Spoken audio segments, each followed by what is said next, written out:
What's up, guys? I'm gonna try to do a vlog style video for today's video. Maybe I can get some good footage of whatever I got going on today.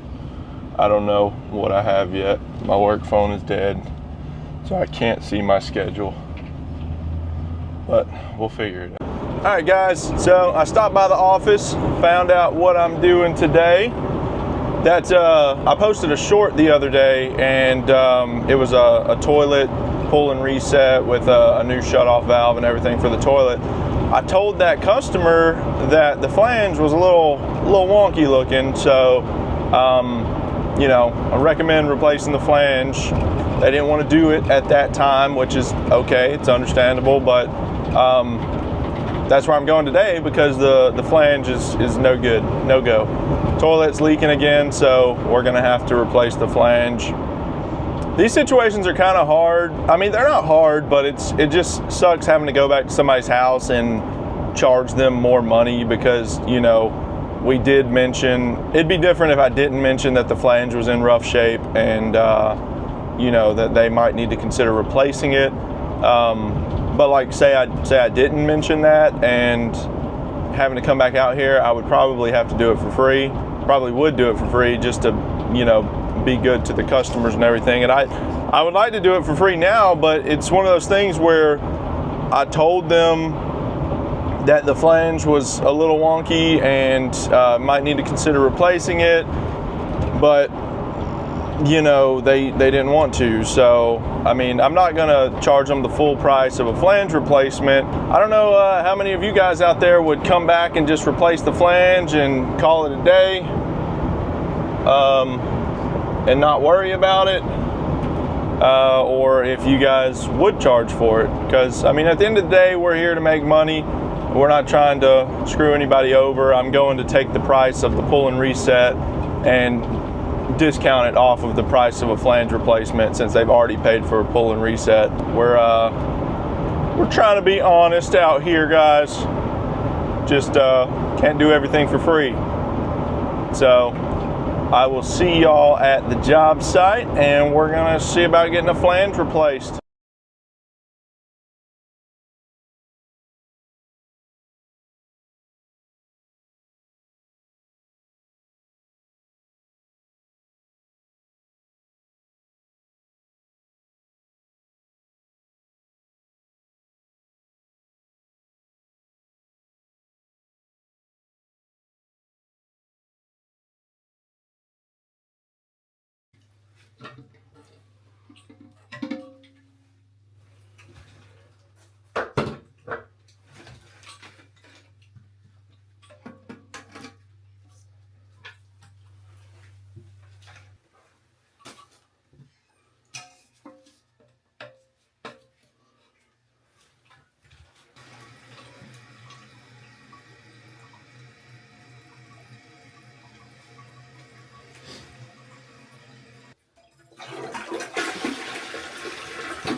All right, so we just left that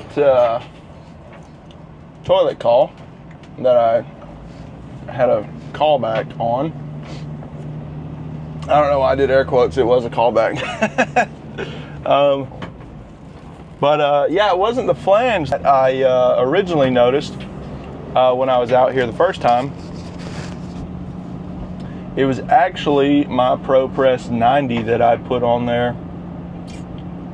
Yeah. I'm such a disappointment. But we got it all fixed for her. I put a new 90 on there. I went up and checked the toilet just because I know I was underneath messing with the raising the shutoff valve up and down. So I wanted to fix the escutcheon. And I noticed a little bit of water on the nut going to the fill valve. I tried to tighten the nut, it didn't work.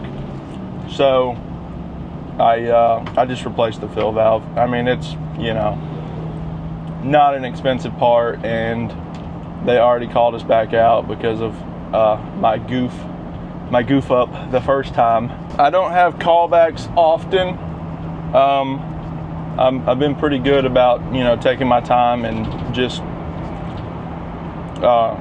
checking everything and all that. I did notice first time I was out here that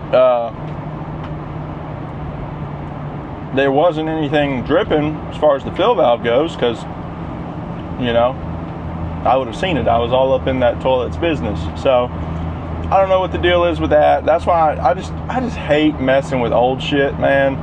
Like, I don't know.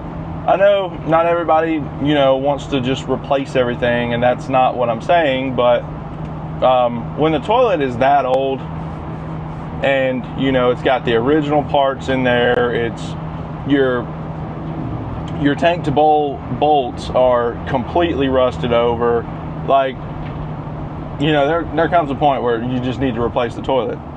But you know, you can't exactly get the customer to do what you want them to do every time. You know, there's reasons behind it. It's not just for the upsell or to try to make extra money or whatever. There's reasons behind why I said, hey, you need to consider a new flange and you need to consider a new toilet, because you've got these plumbers out here who are like, oh, just freaking rebuild the toilet. There, you don't have to replace the toilet, just rebuild it. Well, when you're having to pull the toilet and do a reset anyways because the flange was leaking the first time, why would you charge the customer to rebuild it and pull and reset it? At that point, you're already above the price of just a customer supplied toilet install. I mean, you're pretty much pushing the price of a company supplied toilet install, depending on, you know, where your prices are and everything, like how much you charge for certain things. I mean, and nobody likes seeing a plumber. Like, I don't care who it is, nobody wants to call the plumber and nobody wants to see the plumber. I don't care how good looking you are, I mean, you know, or how nice you are to talk to, or how friendly, whatever. Nobody wants to see a plumber. When they have to call us back out here because they still have a drip somewhere, then you know, it leads to a potential bad review, or not really a bad review, because I mean, we get it taken care of, but your goal is 5 stars every time. And you know, if you're having to come out multiple times, then there goes your 5 stars right there. For some people don't leave reviews, but it's a really big deal. Those Google reviews are a really big deal. So we got it taken care of. I did the fill valve for free. It's not leaking anymore. Hopefully the flange will stay good. I thought it was the flange to begin with because of how bad it was, but it wasn't. So hopefully the next call we get from them is not going to be, oh, it's leaking again, and then it's going to be from the flange, you know. But she's taken care of. She wants new toilets. She actually wants 2 new toilets, one in that bathroom and one in, I guess, the master bathroom. It's all about her talking her husband into doing it. It's real easy to get into the mindset of, hey, replace, which, you know, isn't always the best mindset, because, you know, at least everywhere I've been, it's, you know, repair, replace, upgrade options. And that's kind of what you want to do. Like, always offer the repair. You know, that's your cheapest option. Sometimes that's what the customer wants to do. But when it doesn't work, that's when you're potentially making your customer mad, because you come back and it's doing the same thing it was. Well, this is supposed to be under warranty, so fix it. And then your customer is just not understanding, and, you know, it's like, why would you offer me this option? Because there's a chance that it was going to work, but I don't know. transparency, setting expectations, all of that good stuff. I'm not trying to lecture anybody or teach anybody anything. I just kind of know what I've learned in my short time of doing this. Setting expectations is really big, because if I wouldn't have mentioned, again, it's not like the flange was leaking again, but if I wouldn't have mentioned that the flange was in rough shape and I recommend replacing it, and I would have went out there today and it was the flange leaking, then she would have been like, hey, what the hell, you know, like, you told me this pull and reset was going to work, and it's not working. And then I'm hitting her with the price to replace the flange. Then your customer's kind of confused, like, why didn't you tell me this before, that the flange was kind of weird looking or whatever. So if you see it, mention it to the customer, because, you know, then you're just asking for issues down the road if you don't mention a problem that you see. Like, it's not your fault that problem's there, but it is your job to mention it to the customer. Yeah, we are continuing on, guys. We got to go do a set out now. For a little remodel company that we do work for. Going to be setting a toilet, trimming out a shower, and putting a faucet on the sink. So I will start recording when I get to the job. Got to go to the supply house first, though.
All right, guys, that is it.